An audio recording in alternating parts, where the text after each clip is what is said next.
Hello, all you cosmic travelers and wanderers. This is Darlene Grift and K. Melissa Waterman, inviting you to join us today in our episode of Expansion from Within, Exploring Multidimensionality. Let me introduce you to my friend and dear colleague, Darlene Grift. She is a lifetime experiencer, a medical intuitive, and a multidimensional mediator for over 35 years. She's also an author, an artist, a teacher, and a mentor for spiritually invested people. And K. Melissa Waterman is my friend and colleague, and she's an intuitive mentor, a spiritual teacher. She also works with energy on many levels. In the past, Melissa has worked with Dr. Joe Dispenza on his research team.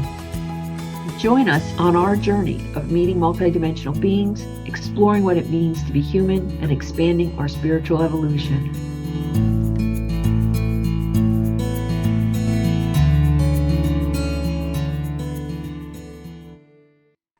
Nice to have you all listening to us for another interesting episode. So today we are going to cover a couple of things. The first thing is we had a listener question. Yay, thank you for your questions. The listener's question was in the episode, the very first episode we did, Darlene was talking about her mother's experience with the Greys and that her mother was terrified. So the listener wanted to know what happened with that. Why was she terrified? Did she have a good reason? What could Sari say about that experience? I'll first speak from what I know from my mother about what was happening at that time. She was exploring more and very curious about extraterrestrials. She had experiences when she was younger that she wasn't quite sure if they were real or dreams or any of that. For a period of time, I don't know if it was weeks or months, that she would ask, I'd like to see you. She'd look outside, I'd like to see you at night and all that. So you got to watch what you ask for. The one night she was in her bedroom and they came in. So there was two, one on one side and one on the other. And I think it was pretty normal that we say that we want to see beings that are not like us, or we want to see extraterrestrials or multidimensional beings. But the bottom line is, when they come in, it can be terrifying because they don't look like us and they have a different energy field. And she was prone to anxiety to begin with. So I think that other people do the same thing as they get fearful, or we just block that they were even there because it's so unusual for our systems to adjust to somebody different or something different, that we just forget that happened. And that's kind of what happened with her, because why she had the regression is that she didn't know if that was a dream state. She didn't know what that was. And she only remembered pieces of it, not necessarily the whole thing. What Sari would say about that is that she is, yes, part Grey. She's also part Syrian. Because of that introduction that my mother had. So there's the invitation, like, I want to see you. I have curiosity about you. She's also had experience, because that's in our family, of experience of multidimensionals. What she would say about that is that they were there not because to harm her, because one was on one side and one on the other of the recollection that my mother had. And they were trying to do something with her neck. Sari would say that what they were doing is they were trying to unblock something. They were trying to clear something. We might view that as that she had implants, or we might view that maybe they're in one area on the right. She's saying there was somewhat of a carotid artery blockage without the emotional level that humans have. So there's not a compassionate level for Greys, at least these two. Sari has learned how to be more compassionate and empathetic to humans, but that's her choice, and that's what she's learned. So what she knows about these two is they weren't necessarily so compassionate or energetic or empathic. So in them helping her, they were holding her down so that they could help her. So that terror for her was more about what's happening, the fear of the unknown. There wasn't a communication from them, and she was too fearful of them to hear them telepathy-wise, right? To hear them if they could talk to her. So they were just there to get a job done. Like, you wanted to see us, we can help you with this particular thing, and then they were gone. For her, it was There was no communication. She was being held down. Sari saying that it was because they were there to help her and not to harm her. If there was harm, or if there was another intention, and she said she can't speak for other Greys, but she knows that it is possible because of their inability to intellectualize our needs and feel the human needs of emotions. They're not so in tune with that. She would have been taken on a ship, or she would have been taken on a craft for more exploratory information that they might have needed. And that she won't get into because that's not where she's at. She doesn't want to attract that energy to her, Sari. She's not going to talk about abductions and what happens with other Greys and other beings that might abduct humans for reasons that they want to understand us better, or implantation, or whatever that is. But in this particular situation, they were not out to harm her. They were out to help her in a way in places that she was blocked, but lack of communication, her fear level prevented them from connecting with her through telepathy to let her know that there was any kind of assurance. Right.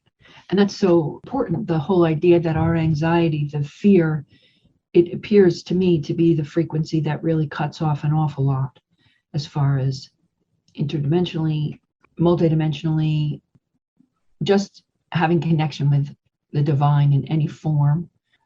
That once we're afraid, I had a mouse situation about a week and a half ago, and I knew I could not communicate with the mice. Like, I kept trying, cannot walk on us, like that's not okay.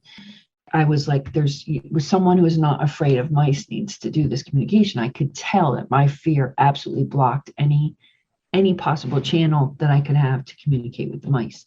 I hope this one has a lovely life, but not in my house. Yeah, there's boundaries here. And even in the way I work, when there's not fear level, if I come off of, if there's been something happening that I'm in my head, right? I'm more in my head. I've been sorting through things, I'm in this space, in this head space, and not in the body, heart space. I do know that I feel that. Like, if I go to connect, it's like there's a barrier. You really have to come down into, and I do that goodbye process. Right. Even in the channeling and the work that I do afterwards, I say goodbye to whatever comes up for me. I say goodbye to Melissa saying this. I say goodbye to whatever's happening at the moment. It just brings me more into my body. So that's something to keep, to be aware of. Right. You once had a desire to have an interaction with an interdimensional in this realm, in the third dimension. And I remember you getting frightened. It's hard to not react. Right. That's a human when you don't know. You could be asking for a long time to be connected to this or that, but when it really happens, something else kicks in. It's not like, oh wow, look at this, a friend, and they're reptilian, or they're, it's like it doesn't fly that way. I remember in Costa Rica a few years ago. It was when Kashmir, she was going through her training in Costa Rica on an interdimensional level. And I was like, okay, so this totally out of my realm. First time in Costa Rica, we made contact on a bluff the night before. And I was like, I really want to see you. Can you, I really like to see you like in physical form, if it's at all possible. So they said, okay, in the middle of the night, go out into the courtyard and we will be there, or someone will be there. And I remember being woken up, and it was like 2-3 o'clock in the morning. And I looked outside from the bed. I didn't even get up. And I knew that they were out there, and I couldn't do it. I said, I'm really sorry. I don't think I'm ready for this. I did have one that appeared a gray. There was a time where the council disappeared for 9 days. There was a compromise. There was a breach in where they were located, and they disappeared. I didn't know what happened to them. I thought that they went on vacation. I was sitting at a diner waiting for Paul to come in. I was sitting in the back, and a gray walked in, through everybody, walked in, sat down across from me, put his arm out, talked to me telepathically, said, put your hand on mine. I reached out on the table and did that. He gave me codes of where they're located. Then I started connecting them again because they had shifted where I usually go to meet them. They were no longer there. They had to tell me where they were going to be. So he gave me codes that I had no idea. It was like a download. It wasn't anything conscious that, oh, they're here. Or it was a download of something, got up and walked out. And I was like looking around because nobody saw that. It was a whole other dimensional place. And I wasn't afraid of that, probably because there was other people around and they weren't reacting. And so what was I going to do? Start screaming. And when he moved in and he sat down there, it was just very simple. It was 30 seconds. I have something for you. Put your hand on mine. That's it. And they call that biotransference, by the way. So it's a way that the body takes in information without having to go through our mind. Well, I think that's very perfect for this question that we'll likely all get frightened. I've been asking for years, and I have an experience where I woke up in the night and there was a being next to me. I couldn't really see it, but I was like, whoa, like I thought a person was in my room. I don't live with people who would come into my room in the night. And so I was very, very frightened, and they were gone in that second. The moment that frequency showed up, it was like, couldn't see, couldn't hear, couldn't feel. And I couldn't tell you whether it was a gray or I couldn't tell you anything about them. They felt very light in their beingness. I've asked them to come back, that I would try harder. I didn't mean to be afraid. It was a knee-jerk reaction. It didn't have any. Yeah, it is. That's right. There was no conscious thought about it. If I had conscious thought and choice about it, I would have calmed myself down. But that did not occur to me in that split second. Mm-hmm. It was clearly not a dream. I think we're visited often. Yeah. Especially when at night, not because it's night and it's dark and it's evil and it's all that kind of stuff that people put on it, but because we're more open. Yeah. We're more aware in some way on that level of having an energetic, because we hopefully are sleeping with our minds sleeping. So we're not into that reaction. It's not until we open our eyes or become more conscious that fear kicks in. And we think about our brain waves, theta. It's like it goes theta, high beta, beta, alpha, theta, and then delta.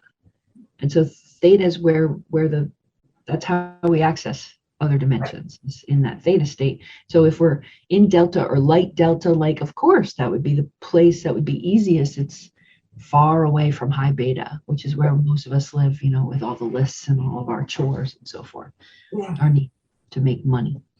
I think that's complete for Sari.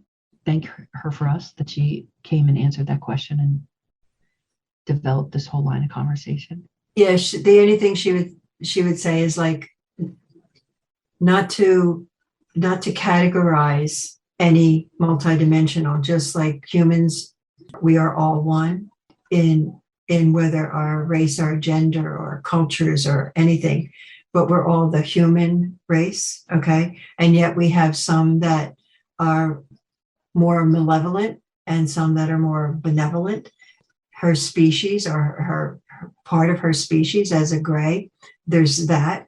The reptilians are the same, that the beings, the multidimensional beings, just because they are grays doesn't make them all malevolent or all wrong or all evil or all, that they experiment and they're the only ones that do it this way. There's others in all their species that do various different things because they have choice. Not as much choice as we have here on Earth, but they still have choice of what to do, how to do it, and they overstep sometimes the law of interference. Thank you. Thank her. That's great. So let's move on and have a discussion with the Blue Orbs. Yes. So just tell us about the Blue Orbs and how they work. They are information gatherers, and in the last year or so, they have other attributes. So when we go to the white space, and I don't think people know what that is, but it's a co-creative space that when we do a meditation as a large group, we go into this white space that exists outside of our bodies, that is a co-creative neutral place. And it's separate from the council room. It's separate from the council room. We used to work in the council room, and that was a very different we worked there for years. I mean, back in the 90s was when I was introduced to the council room. And it wasn't until probably a year and a half ago that they moved to the white space. I think another compromise of being seen in the council room in some way by eyes that they didn't necessarily want to have direct contact with. They moved us to what is considered the white space, or the neutral co-creative space. In this last year or so, these blue orbs have come in their various sizes. So my original contact with them, they were about the size of a softball. So they're not huge, but they were that. And they were traveling as a 3 when I first met them. But as they come into the white space, they're various sizes, so they're smaller. In fact, they even go to the place of where they're almost microscopic, because they're used to clean up our bodies as well. So my original conversation with them, or my original finding out who they were when they first came in as part of the council, they were more information gatherers, right? So they would bring information to me, or they would take information from me and they take it to wherever that was going. They were like a vehicle. It was a vehicle. They were a vehicle. They take information, they deliver like a messenger. But they have other healing capabilities and cleaning up. Like they clean up the residue for us if we've left anything in the white space. And then they have others that are smaller that not only work around us to clean our energy field, but they would work within us to clean anything that was either painful or disease or whatever. So we can invite them in at that level. Are the blue orbs related or in any way the same as the orbs that we see when we take pictures sometimes? They're saying no to that. They're more specialized and they have a different consciousness. Uh-huh. I'm wondering if they come from a particular solar system or planet. They're pretty universal. So they're not what we would have considered a human being or a flesh and blood being, moving to more of a intellectual AI being through choice. They would say that they were more of that now, that they're more of they're more in the energy field of information. They're more in that healing capacity of the information and the resonance that we hold, the frequencies that we hold. They can resonate with that because they are not necessarily a physical being anymore. They're more of an energetic capacity of a vibration that they can go in and they can remove, or they can extract, or they can heal in some way by removal, or by bringing in information that body may be needing in the healing capacity. So they're not only part of the council. When you say they're universal, that Right. means multi-universal. Yes. Right. But they're not only part of the council. Yeah, they're a species that has turned into more of an intellectual capacity to heal. Right. No. Yeah. I'd like to talk about my own experience with them, because they did visit me one night. I woke up in the middle of the night with this sense that the blue orbs were in the room. I did not see them, but I just felt something. And I knew that they worked on bodies and helped clear pain and whatever inflammation. They just cleaned things up. And so I had pains in different parts of my body. It was very playful. I would like turn and I'd feel a pain in my knee and I'd say, "Oh, could you take care of that?" And I mean, instantly the pain was gone in my knee. And then I wiggled a different way and a little pain in my back. Like none of the pains that I currently or ever have had are tremendous. They're annoying, but they're not bad. But they removed probably 6 or 7 different pains instantly. As soon as I identified where the pain was and said, "Can you clear this?" They were gone. And I remember laying there and just being like, I can't shake a stick at this. This is too strange, too not third dimensional, to just ask for your pain to be gone and have it be gone. I really appreciate them. And I'm also curious because I have asked for them to come many more times when I've had a pain, and they have not. And so there was something about that meeting that they wanted me to know something about them, but they're not at my beck and call, which would be nice if they were. Yeah, it would be, wouldn't it? Yeah, Yeah, and they show up only more by their choice than by invitation. Other than in the white space, I would say that they show up more often, not always, but they show up more often. And that feels like it's an agreement with whoever's going to show up in the white space that they invite them in. Mhm. It's not we as humans or me inviting them in. I guess it depends on what the subject matter is that they might know what that's going to be beforehand. And so they're invited in to clean up whatever residue we have or to interact with our physical bodies. And there have been meetings that you've led where you have said, oh, the Blue Orbs are available, so ask for them. And so that they've made an offering to us, I think, and then we can agree with that offering. And that's exactly what it felt like. They just made an offering to me. I agreed with it. They showed up. They were good. Then they were gone. It was pretty. And when you talk about asking them later, whatever, there was something, my understanding is that there was something about that time that you were so relaxed and you were like in a vibe, you were in the field in some way, that it was very easy to move that energy of pain because you were resting in the field of neutrality. And so when the pain comes up, it's like, oh, okay, we can take care of that. I think that there's a difference when we consciously are saying, oh, can you take care of the pain? It feels like we're not in the field. Right, because we're like in pain. Or in pain. Right. Yeah. There's a difference. We're all energy and we're all frequency. So we have to, that when we get into this place of neutral kind of frequency or higher frequency in some way where we're not into our head and we're not into the fear of the pain or what does this mean or whatever, it's much easier for them to connect. Yeah, I can see that. And it makes so much sense.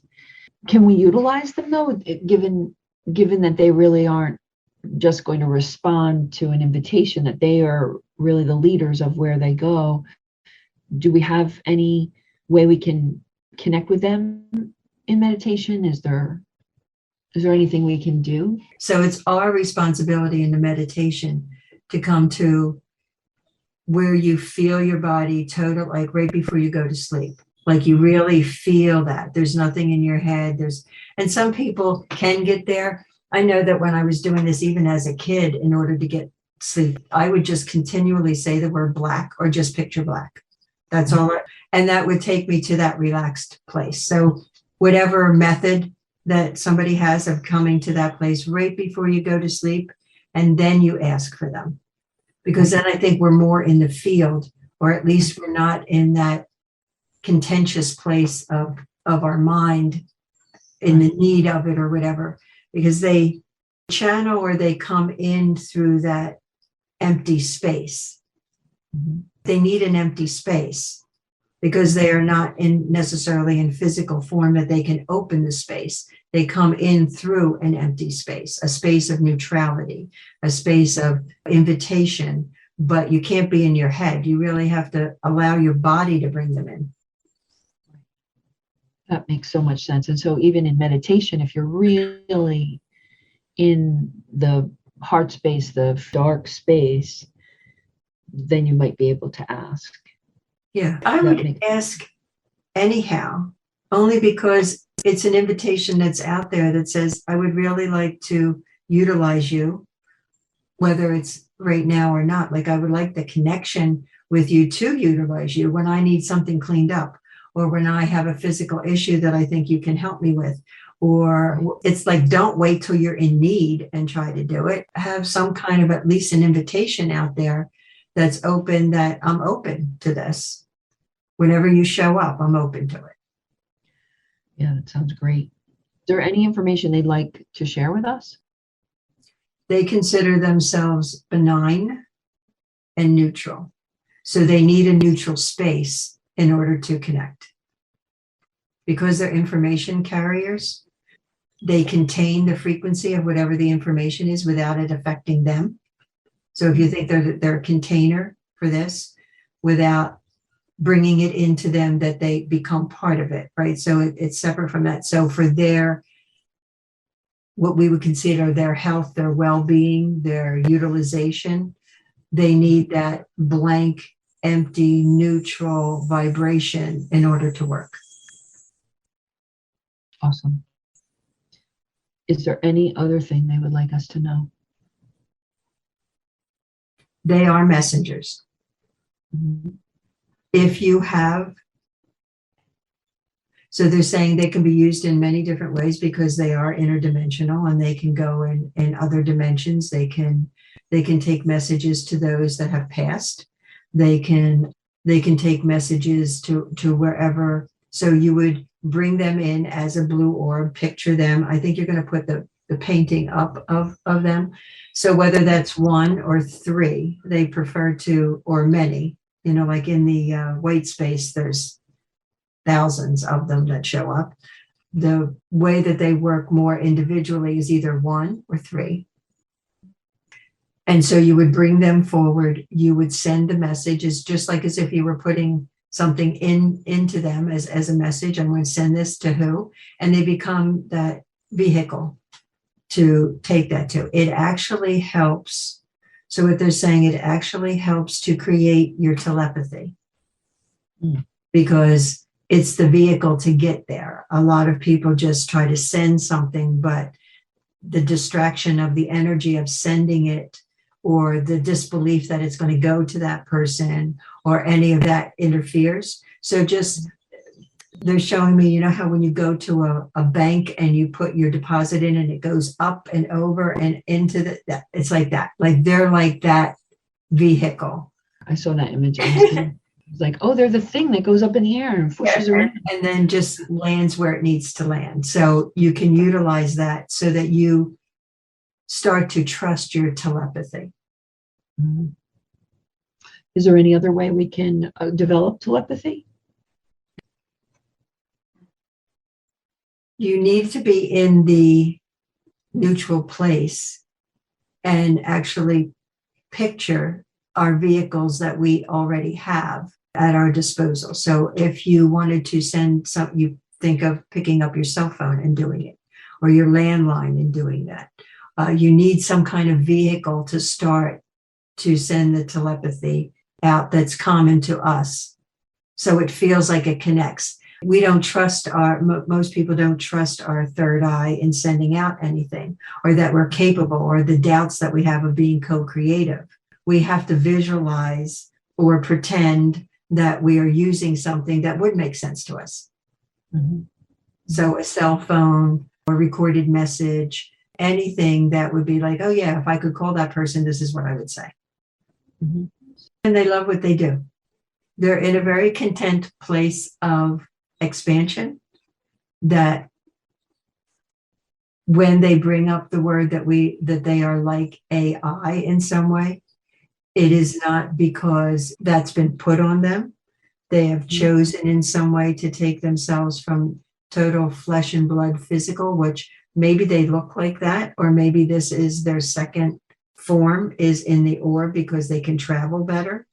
So I don't know if they look like anything prior to that, but this transformation, or who they are as the orb, and bringing in information and healing, they feel that they are at their capacity of the give and take. They are at that capacity that they are very full of who they are and what they offer. All right, great. Well, I think that's all the questions I have today. Thank them for us. And they are very happy to be present and be utilized. They love being utilized. So, I would just ask people, to start to connect with them and see what happens in their life. Right. Well, and thank you, Darlene. You're very welcome.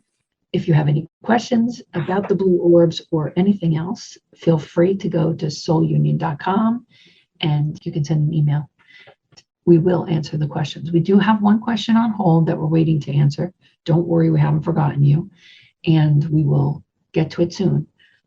Please send in your questions. All right, everyone. We'll catch up with you next episode.